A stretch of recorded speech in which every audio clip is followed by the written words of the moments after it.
Now, I know it's been all but inevitable, but for the first time I can say to you that Brexit is definitely happening. That's because the European Parliament has voted to approve the EU and the UK's withdrawal deal. The vote was 621 to 49, so not at all close. The UK will now definitely leave the European Union at 11 p.m.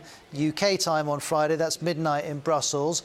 As soon as the result was announced, many members of the European Parliament broke into song.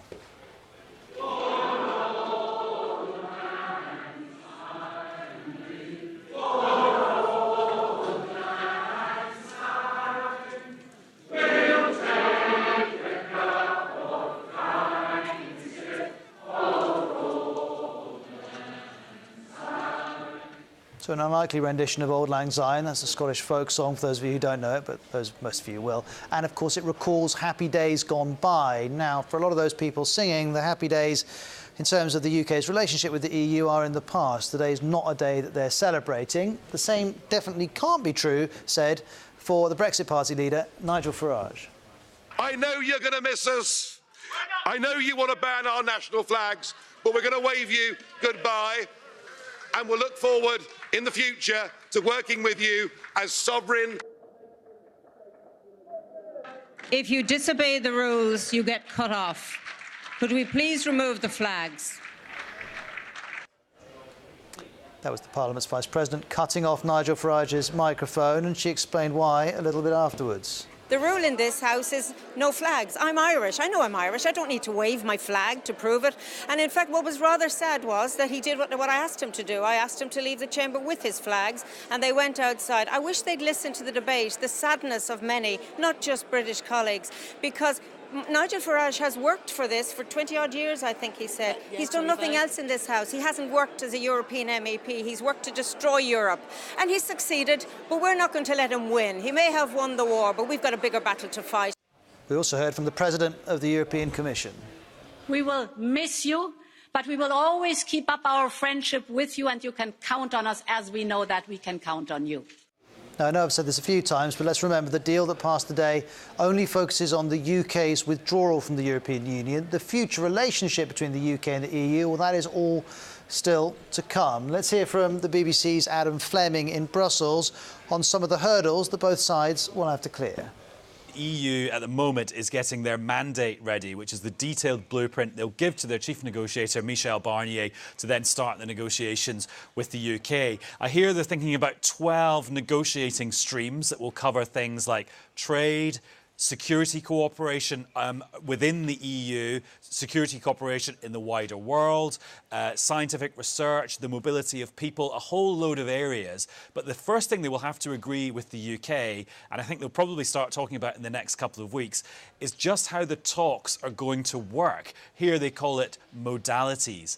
They will have to discuss what areas to prioritise, because the EU is not convinced that all the areas that need to be covered can be addressed in the short time available in the transition period. So I think there might be a bit of an argument over what areas are prioritised.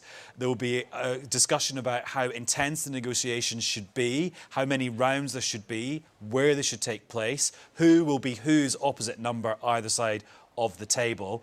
And then the EU, I think, will insist on putting in lots of milestones into the negotiations. For example, getting the UK to sign up to these commitments about fair economic competition, which is badged as the level playing field, and also getting a deal on British waters being open to European fishing boats. Getting those things in place to unlock the negotiations on all the other stuff. And as we learned from the first phase of the Brexit, of the divorce negotiations, all those building blocks for the process and those decisions made at the start can have huge ramifications further down the line. So that's coming down the track, Adam. Let's look at the immediate term. Friday, is anything going to happen at midnight? Very little is going to happen here in Brussels. They want it to be an incredibly low-key thing that sort of happens in the legal ether with no cheers or tears. And that is why today at the European Parliament, those scenes you saw, the MEPs linking arms to singing Auld Lang Syne, that's why that was such a big deal, because that felt like the goodbye party for the UK, because all that's going to happen on Friday is we'll get a joint statement from the three presidents of the institutions, Ursula von der Leyen from the Commission, Charles Michel from the European Council, which represents the member states, and the President of the European Parliament. And then at some point just after midnight, the one solitary British flag will be lowered outside the European Parliament and taken to be put in a museum. And I'll be there to see that flag coming down, because this time tomorrow, we'll be live in Brussels as we build up to Brexit happening, and we'll also be involved in special coverage on the BBC News Channel and BBC World News through Friday evening with the help of Catty Kay and Christian Fraser in London. Now, as I'm sure you know, Brexit has also put Scottish independence right back on the agenda. MPs in the Scottish Parliament today voted 64 to 54 in favour of holding a new referendum on this issue.